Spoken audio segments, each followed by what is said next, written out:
अधिकचा नफा मिळेल, अधिकचा परतावा मिळेल म्हणून शेअर मार्केटमध्ये डोळे झाकून अनेक जण पैसे जे आहेत ते गुंतवत आहेत आणि अनेक जण इतरांच्या हाते ते पैसे शेअर मार्केटमध्ये गुंतवतात आणि त्यातून होतं ते नुकसान. असंच प्रकारचं नुकसान पुण्यातील एका ज्येष्ठ नागरिकाला चांगलंच भोवलंय. जवळपास 22,03,00,000 रुपयांची फसवणूक सायबर चोरट्यांनी अर्थातच शेअर ट्रेडिंग करणाऱ्या चोरट्यांनी जी आहे ती केलेली आहे आणि पुणे पोलिसांनी या टोळीच्या मुसक्या देखील आवळलेल्या आहेत. आपल्यासोबत सायबरचे वरिष्ठ पोलीस निरीक्षक स्वप्नाली शिंदे मॅडम आहेत. नेमका काय हा प्रकार घडला? 22 कोटी रुपयांना या ज्येष्ठ नागरिकाला फसवलेलं पाहायला मिळतं. बरोबर. ज्येष्ठ नागरिक आहेत आणि त्यांनी सोशल मीडिया वापरताना एका लिंकवर क्लिक केलं होतं आणि त्या लिंकवर क्लिक केल्यानंतर ते एका व्हॉट्सअपच्या ग्रुपला जॉईन झाले होते. त्या व्हॉट्सअपला ग्रुपला जॉईन झाल्यावर त्यांना असं दिसलं की सदरचा ग्रुप हा शेअर मार्केटचं मार्गदर्शन करतो आणि शेअर मार्केटमध्ये जास्तीत जास्त नफा कसा मिळेल किंवा IPO सध्या जे चालू असतील तर त्या संदर्भात कसे IPO तुम्ही घेऊ शकतात या संदर्भातलं मार्गदर्शन त्याच्यामध्ये होतं. त्यामुळे त्यांना असं वाटलं की इतर लोकांना फायदा होत आहे म्हणून त्यांनी सुरुवातीला काही रक्कम त्याच्यामध्ये भरली आणि परंतु भरताना हे वेगवेगळ्या अनोळखी बँक खात्यांमध्ये त्यांना पैसे भरायला सांगितले आणि हे पैसे दामदुप्पट होईल असं त्यांना आमिष दाखवलं होतं. त्यानंतर सुरुवातीचा परतावा हा मिळाल्यानंतर जे ज्येष्ठ नागरिक आहेत त्यांना असं वाटलं की मोठ्या प्रमाणामध्ये फायदा होईल म्हणून वेळोवेळी त्यांनी 7 बँकांमध्ये जवळजवळ 1.5 ते 2 महिने पैसे भरले आणि त्याच्यामध्ये त्यांना 22 कोटी रुपये 22 कोटी 2 लाख पुढची आणखीन एक काही विशिष्ट रक्कम आहे ती भरली असताना त्याच्यामध्ये त्यांना 45 कोटी मिळणार असं दिसत होतं.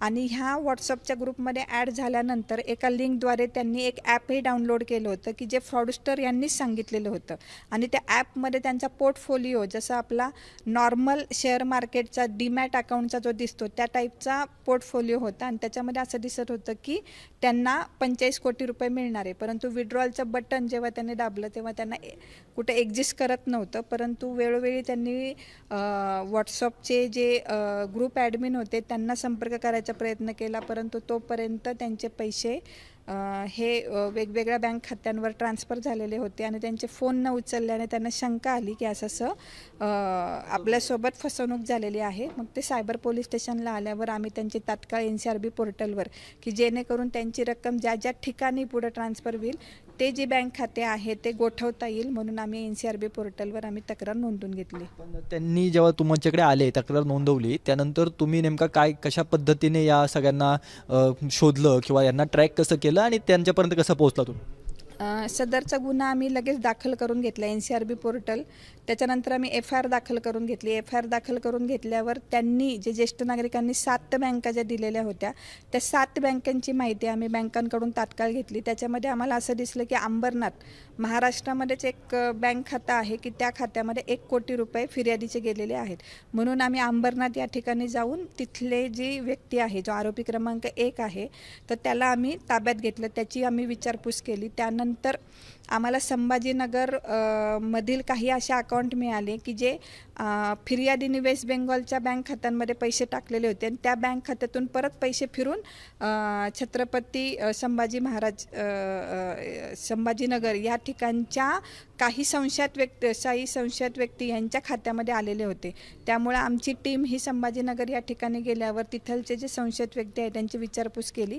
त्यामध्ये सुद्धा आमचे विक्टीम तसेच पॅन इंडियामधील अनेक विक्टीमचे पैसे त्या अकाउंटमध्ये ट्रान्सफर झालेले होते. सदरचे हे अकाउंट हे पंतप्रधान जनधन योजना अंतर्गत काढलेले होते की जेणेकरून तिथं 0 बॅलन्सवर अकाउंट ओपन केले जातील आणि ते ओपन केल्यानंतर ते पैसे ज्या ज्या विक्टीमनी पाठवलेले होते त्या त्या ठिकाणी लगेच विड्रॉल केले जायचे.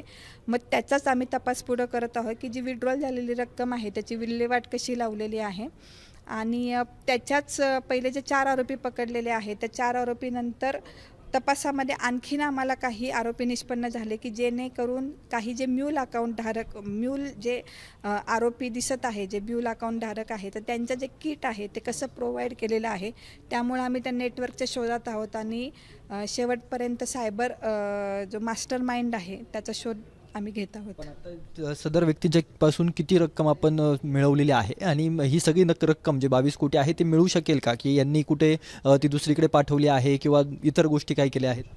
आम्ही प्रयत्नशील आहोत, कारण की NCRB पोर्टलवर जे ट्रेल जनरेट होतो, जो मनी ट्रेल जनरेट होतो अकाउंट फ्रीजचा, तर त्याच्यावर आम्ही सातत्याने काम करत आहोत आणि जेवढी रक्कम आम्ही गोठवू तो मान्य कोर्टातून व्हिक्टिमला परत देण्याचा आम्ही प्रयत्न करत आहोत.